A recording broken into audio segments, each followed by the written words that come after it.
in which they announced that their officials will work together on the Mumbai attacks and that they'll be setting up a hotline to discuss terrorist threats. That's a very important and significant move forward.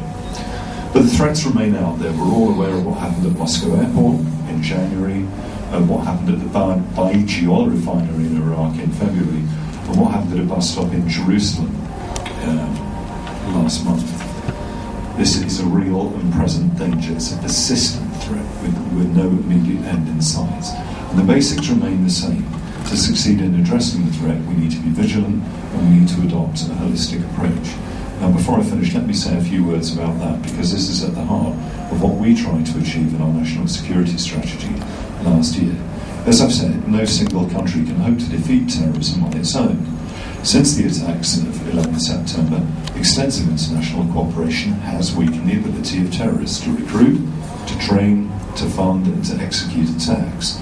But despite that, or perhaps because of that, terrorists have become even more imaginative in overcoming security measures.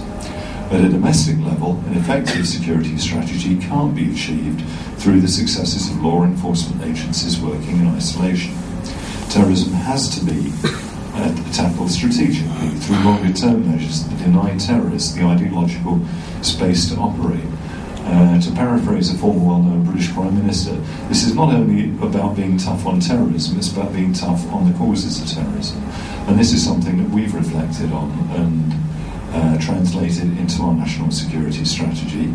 I don't think there's any coincidence whatsoever that of the 32 countries most at risk of not achieving the Millennium Development Goals, 23 of those are either in conflict or emerging from conflict.